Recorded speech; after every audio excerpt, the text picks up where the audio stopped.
They are the stillest figures in London. Faces set in stone, buttons gleaming, boots unmoving. Tourists gawk, children wave, cameras flash, yet rarely, just rarely, one of them nods or smiles or salutes a child from beneath the towering bearskin hat. And in that moment, something remarkable happens. Because behind the rigid tradition of the British Royal Guards is something the world rarely sees.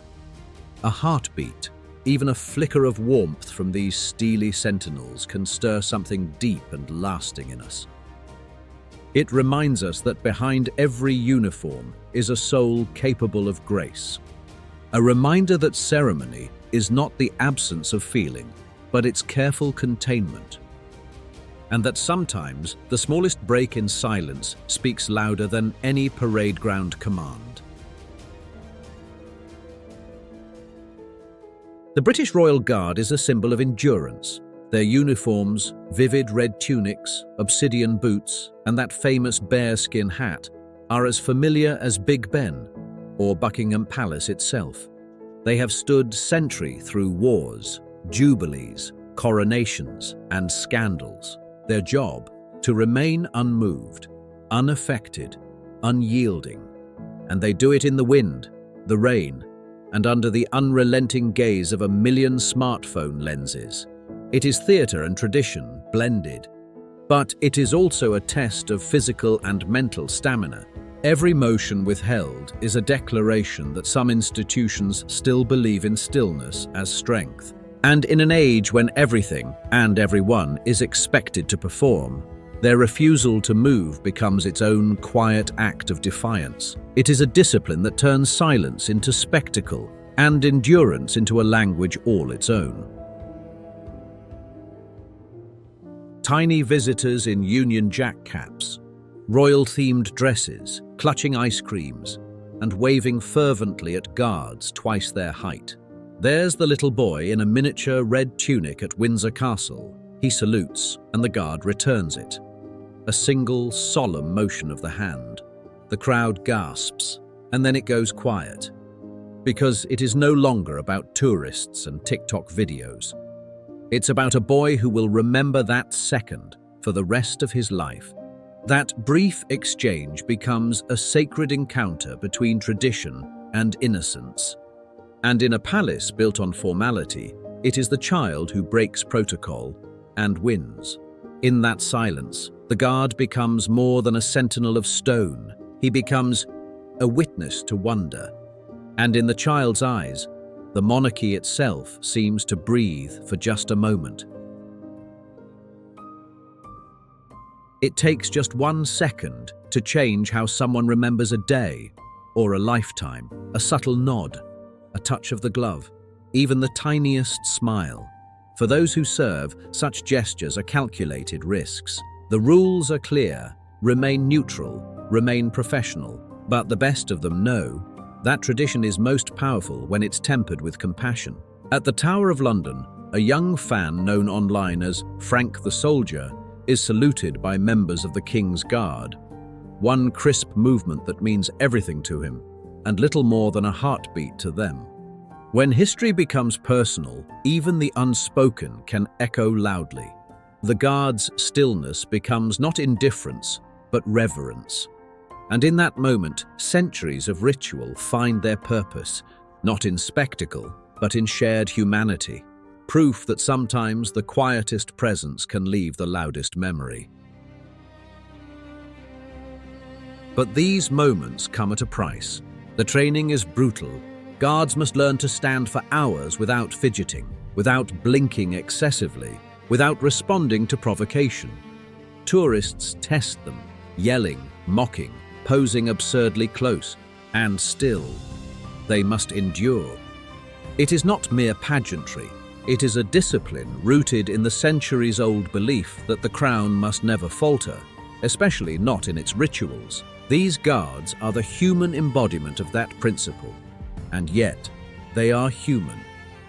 In a now famous 2021 clip at the Tower of London, a marching patrol collided with a child despite issuing a warning.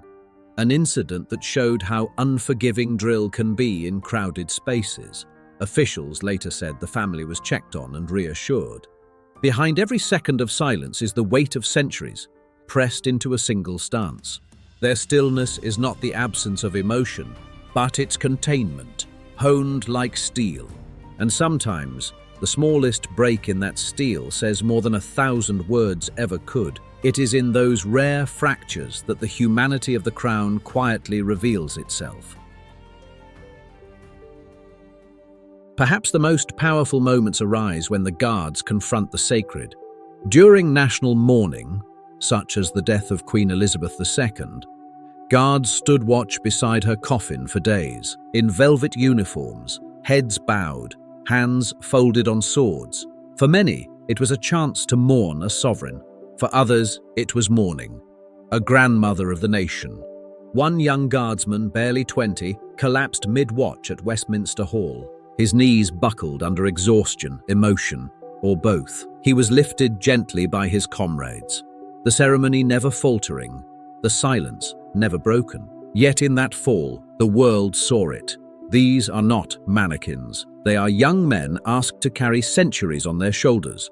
The ceremonial became unbearably human. Even in perfect form, grief leaks through the cracks. And in that single stumble, the public felt more connected to the crown than in 1,000 choreographed salutes. It was a reminder that even duty draped in velvet cannot silence the weight of the human heart. Years from now, that little boy in the wheelchair may not remember the ticket stubs or the ice cream, but he will remember the salute. A girl whose grandfather served in the war will recall how a guard placed a single gloved hand on the cenotaph, just as her family passed by, a small gesture, an eternity of meaning. For tourists, it is a photo opportunity. For some, it becomes something sacred. Even for the guards themselves, these moments leave a mark. An anonymous former guardsman once wrote, "You stand there day after day, stone-faced, but sometimes you feel it when a kid looks at you like you're a superhero, or when an old woman whispers, 'Thank you,' as she passes. That's when you remember. It's not just about guarding royalty, it's about guarding something deeper, the dream people still believe in. These aren't mere anecdotes, they are oral heirlooms, passed through time. Proof that even the smallest kindness can live beyond the pageantry. And perhaps that is the quiet paradox of the Royal Guard, that their greatest legacy lies not in the silence they keep, but in the moments when silence speaks, moments that linger not in marble halls, but in human memory. The British Royal Guards are more than symbols, more than red coats and shiny boots. Beneath every bearskin hat is a story, a soldier, a son, a quiet witness to 1,000 private moments in a public square. And in those rare, magical instants when the uniform blinks, nods, or salutes, a bridge forms between centuries of protocol and the fragile, beautiful humanity of now. Perhaps that's the quiet miracle of the monarchy, not in its grandeur, but in its gestures. Because when tradition breathes, it becomes something you can carry home in your heart. And sometimes, it is the smallest breath of kindness that keeps an empire alive in memory. An empire not of stone and crown alone, but of fleeting moments that bind people to its story.